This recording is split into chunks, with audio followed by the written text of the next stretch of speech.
Hadith. The world ends after the Romans attack. This is from the Sahih Muslim collection, number 2897. The last hour would not come until the Romans would land at Al-Amaq, or in Dabiq, an army consisting of the best soldiers of the people of the earth at that time will come from Medina to counteract them. When they will arrange themselves in ranks, the Romans would say, "Do not stand between us and those Muslims who took prisoners from amongst us. Let us fight with them." And the Muslims would say, "Nay, by Allah, we would never get aside from you and from our brethren that you may fight them." And then they will fight, and a third part of the army would run away, whom Allah will never forgive. A third part of the army, which would be constituted of excellent martyrs in Allah's eye, they would be killed, and the third, who would never be put to trial, would win, and they would be conquerors of Constantinople. And as they would be busy in distributing the spoils of war amongst themselves, after hanging their swords by the olive trees, the Satan would cry, "The Dajjal has taken your place among your family."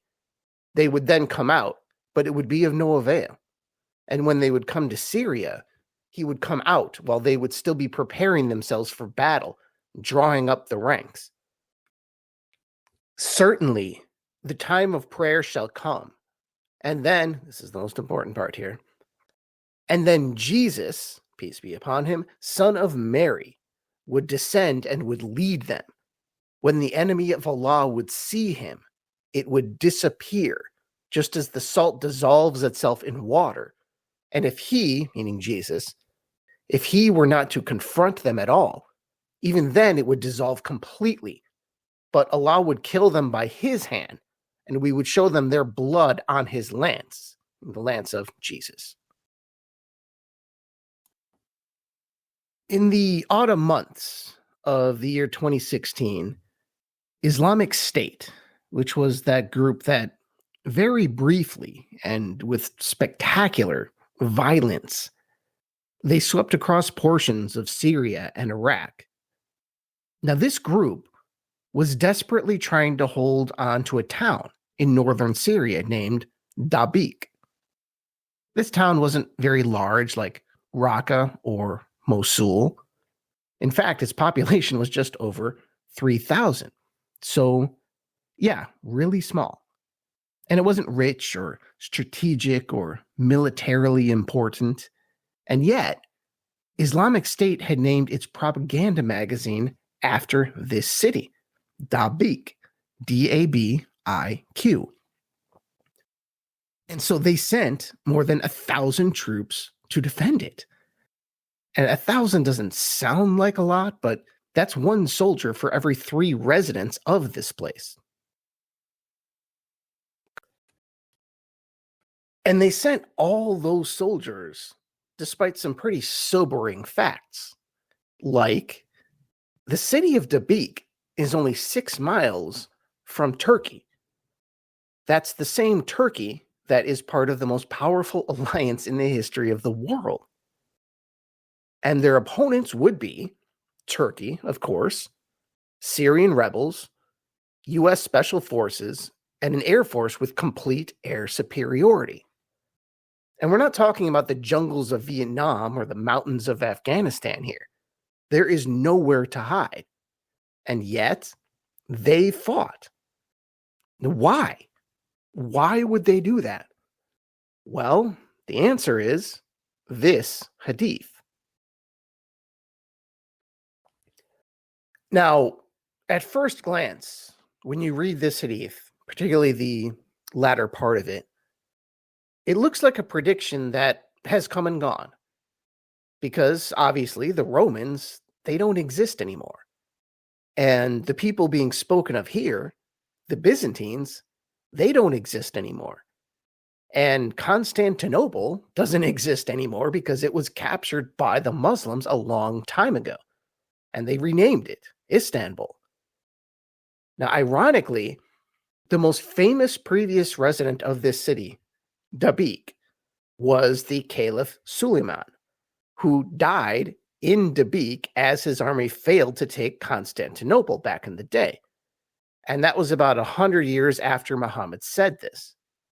So why would Islamic State think this was any way to bring about an apocalypse or that this would help them in any way? Well, over the years, when referring to this hadith, the term Romans, as Romans ceased to exist, even the Eastern variety, in Islamic lore, the term Romans slowly became replaced with the word Christians. And even then, the hadith still seemed kind of irrelevant because in modern times, the main force fighting Islamic State was almost entirely Muslim. So again, even if you read the Romans as just generic Christians, it still doesn't really work. But Islamic State was fortifying a city based on this hadith, and the people coming to attack them were neither Roman nor Christian. Yet they persisted. Perhaps they just didn't want their magazine named after a city that they lost. In the end, I think it was a combination of a number of things, just infused with a great deal of hope. Because, Islamic State just didn't have much of a chance.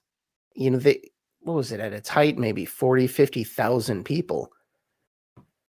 That would be formidable as some kind of insurgent group, but as an actual group trying to hold territory, that's hard.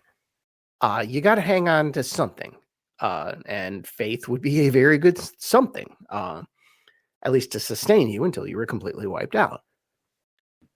And I think the reason they found this hadith significant, again, is not just one specific reason, not one thing on its own.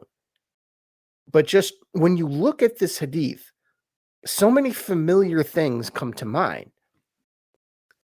Now, the situation in 2016 wasn't obviously a repeat of this hadith, but some of it could fit in a metaphorical sort of way.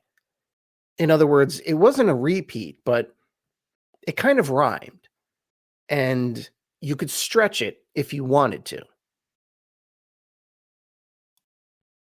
Now, a very small percentage of the forces that would be attacking Islamic State, they would have been Christians. We're talking maybe a few soldiers in the Syrian rebel camp, although most Christians in that conflict, they stuck with Assad. And then probably a decent amount of the U.S. Special Forces were at least proclaimed to be Christians. So you have some Christians, and then you have the Turks. Now, the Turks, they're not ethnically Byzantine or Byzantine in a religious sense or any other sense, really, but they do occupy the same land that the Byzantines once held. And they're coming from the same place. Or, maybe if you're doing the classic apocalypse now kind of stretch of the imagination, maybe, just maybe, Turkey and the USA combined, they are the Romans, with Turkey representing the old Rome, as in those who currently occupy the land, and the USA being the new Rome, as in the most powerful country on earth. Now, if you think that's pretty weak, and certainly not something to base a military strategy on, I completely agree with you. I think so too. But that's the thing about predicting the end of the world. If you want it to happen now, that's why I said apocalypse now. I didn't mean the actual movie Apocalypse Now. I mean this attitude that I want the apocalypse and I want it right now. So apocalypse now, like lowercase letters. If you want that and you want it now, you have to stretch a few things. And as it turns out, Islamic State's vision was stretched a bit too far. They lost, and the cosmos did not notice. Yet another failure on the pile of many, many end-of-the-world predictions. So, why talk about this at all? Well, honestly, sometimes I just think it's fun to tie real world events to Islamic items you may have never heard of, to give an extra layer of knowledge on top of it. And it's also interesting that, like most apocalyptic visions in Islam, this one has Jesus as the head of an army. And this type of vision is very common in Islamic eschatology, in Islamic apocalyptic visions. And, like with Christians, there are always people who think they have it all figured out. They think they know, and then attempt to use that knowledge to force events on Earth. Most people who predict the apocalypse, they just end up looking like fools.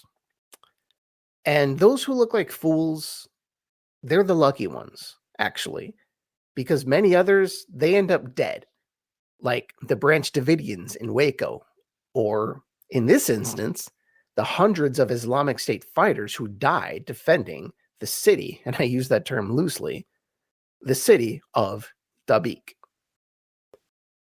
Thank you, and I'll talk to you next time. Insha'Allah.